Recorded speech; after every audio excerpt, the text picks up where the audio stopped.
Hi, Dylan. It's Mrs. Bauer, and I'm so excited that you are reading Charlotte's Web, my all time favorite book. I think you're doing a great job, and I love that your mom and you are talking about each chapter at the end so that you really can exactly say what happened during the chapter because that's why we read. We read so we can understand and enjoy the story. I put some pictures on here to create some mental images. They're the stories from the pictures, but that barn picture, well, that's what I kind of think when I think about where Wilbur probably lives. So I thought maybe you might want to listen as I read. And if you want, you can get your book and you can read along, but just know that sometimes Mrs. Bauer will accidentally throw in an extra word, or I might actually skip a word. And if that happens, then I just keep reading. I don't stop. This is kind of a sad chapter. It's called Loneliness. And if you look at the picture of Wilbur, you can see the tears coming down his eyes. Now, he just finished knowing that he wanted to be in his cellar because the world was maybe a little too big for him. But now we're going to find out the other part of his feelings. All right, if you want to get your book, or hopefully you have it in front of you like I have mine here. And it starts on chapter 25. And here we go. Loneliness. The next day was rainy and dark. Rain fell on the roof of the barn and dripped steadily from the eaves. Rain fell in the barnyard and ran in the crooked courses down into the lane where the thistles and the pigweed grew. Rain spattered against Mrs. Zuckerman's kitchen windows and came gushing out of the downspots. Rain fell on the back of the sheep as they grazed in the meadow, and when the sheep tired of standing in the rain, they walked slowly up the lane into their fold. Rain upset Wilbur's plans. Wilbur had planned to go out this day and dig a new hole in his yard. He had other plans too. His plans for the day were going to be something like this. Breakfast at 6:30. Skim milk, crust, middlings, bits of donuts, wheat cakes with drops of maple syrup sticking to them, potato skins, leftover custard, pudding with raisins, and a bit of shredded wheat. Yum. Breakfast would be finished by 7. From 7 to 8, Wilbur planned on having a talk with Templeton, the rat who lived under his trough. Now, talking with Templeton was not the most interesting occupation in the world, but it was better than doing nothing. Oops, gonna turn that phone off. Now, from 8 to 9, Wilbur planned to take a nap outdoors in the sun. From 9 to 11, he planned to dig a hole or a trench and possibly find something that was good to eat down in the dirt. From 11 to 12, he planned to stand still and watch the flies on all the boards, watch the bees in the clover, and watch the swallows in the air. 12 o'clock, lunchtime. Middlings, warm water, apple parings, meat gravy, carrot scrappings, meat scraps, stale hominy, the wrapper off the package of the cheese. Lunch would be over at 1. From 1 to 2, Wilbur planned to sleep. And from 2 to 3, he planned to scratch all the itchy places against the fence. From 3 to 4, he planned to stand perfectly still and think about what it was like to be alive and to wait for Fern. At 4 would come supper. Skim milk, provender, leftover sandwich from Lurvy's lunchbox, prune skins, a morsel of this, a bit of that, a little more of that, a piece of baked apple, a scrap of upside down cake. Yum. Wilbur had gone to sleep thinking about his plans. And when he awoke at 6 and saw the rain, it seemed like more than he could bear. I get everything all beautifully planned out, and it has to go and rain, he said. For a while he stood gloomily indoors, and then he walked to the door and he looked outside. Drops of rain struck his face. His yard was cold and wet, and his whole trough had an inch of rainwater in it, and Templeton was nowhere to be seen. "Are you out there, Templeton?" called Wilbur, but there was no answer. And suddenly, Wilbur felt lonely and friendless. "One day is just like another," he groaned. "I'm very young. I have no real friends here in the barn. It's going to rain all morning and all afternoon. And Fern won't come in bad weather.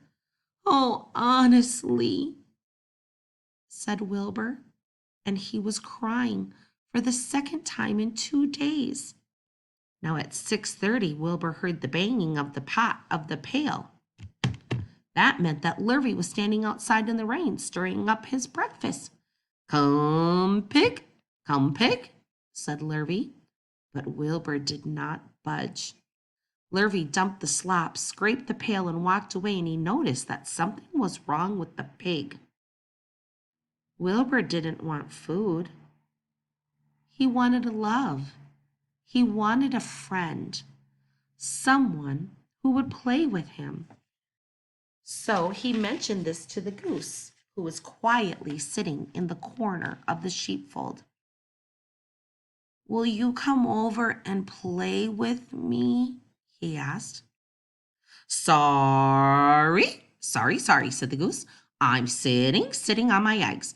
8 of them. Gotta keep them toasty warm. I have to stay right here. I'm no flibberty ibberty gibberty. I do not play when there are eggs to hatch. I'm expecting goslings." "Well, I didn't think you were expecting woodpeckers," said Wilbur bitterly. So Wilbur tried the lambs next. "Will you please play with me?" he asked. "Certainly not," said the lamb. "In the first place, I cannot even get into your pen, and I'm not old enough to jump over the fence. In the second place, I'm not interested in pigs. Pigs mean nothing to me." "What do you mean?" Oh, sorry, I'm going to go back and read that. "Pigs mean less than nothing to me." "What do you mean?" "Less than nothing," replied Wilbur. "I don't even think there is such a thing as less than nothing. Nothing is the absolute limit of nothingness. It's the lowest you can go. It's the end of the line. How can something be less than nothing?" "Then nothing would be nothing. It would be something, even though it's just a little bit of something. But if nothing is nothing, then nothing has nothing that is less than it." "Oh, be quiet. Go play by yourself. I don't play with pigs," said the lamb. And sadly Wilbur lay down and listened to the rain, and soon he saw the rat climbing down the slanted board that he used as a stairway. "Will you play with me, Templeton?" asked Wilbur. "Play?" said Templeton, twirling his whiskers. "Play? I hardly know the meaning of that word." "Well," said Wilbur, "it means to have fun and to frolic, to run, to skip, and to make merry." "Oh, I never do those things if I can avoid them," said the rat sourly. "I prefer to spend my time eating, gnawing, spying, and hiding. I am a glutton, but I am not a merrymaker. Right now I'm on my way to your trough to eat your breakfast, since you haven't gotten the sense to eat it yourself." And Templeton the rat crept stealthily along the wall and disappeared into the private tunnel that he had dug from the door to the trough in Wilbur's yard. Templeton was a crafty rat, and he had things pretty much his own way. The tunnel was an example of his skill and cunning. The tunnel enabled him to get from the barn to his hiding place under the pig trough without ever coming out into the open. He had tunnels and runways all over Mr. Zuckerman's farm, and he could get from one place to the other without ever being seen. And usually he slept during the daytime and was only abroad after dark. Wilbur watched him disappear into the tunnel, and in a moment he saw the rat's sharp nose poke out from underneath his hole. Cautiously, Templeton pulled himself up over the edge of the trough.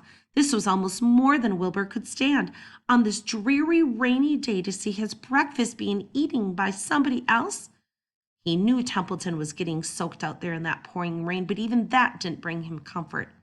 Friendless, dejected, and hungry, he threw himself down on the manure pile and sobbed. Now, later that afternoon, Lurby went to Mr. Zuckerman. I think there's something wrong with that pig of yours. He hasn't even touched his food. Well, all right, said Mr. Zuckerman. Give him 2 spoonfuls of sulfur and a little molasses. Wilbur couldn't believe what was happening to him when Lurvy caught him and forced medicine down his throat. This was certainly the worst day of his life. He didn't know whether he could endure that awful loneliness anymore. Now darkness was settled over everything, and soon there were only shadows and noises of the sheep chewing their cuds and an occasional rattle of a cow chain up overhead. Now you can imagine Wilbur's surprise when out of the darkness came a small voice he had never heard before. It sounded rather thin, but pleasant. Do you want a friend, Wilbur? It said. I'll be your friend.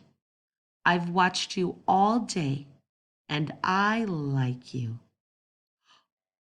But I can't see you, said Wilbur, jumping to his feet. Where are you, and who are you? I'm right up here, said the voice. Go to sleep. You'll see me in the morning. All right, Dylan, that is the chapter called Loneliness. And if you were able to read along with me, that's great. If you just listened to it, that's also great. And the next chapter, you get to meet the main character of the book. I think you already know who it is. But remember, the book is always better than the movie. There's so many more details. All right. I'm so glad that you're reading this book. It makes me so happy. It fills my heart with love because I love this book so much. It is the true book, or I should say, it is a book about what true friendship is all about. All right. Have a great time reading, and maybe I can read another chapter soon. Bye, Dylan.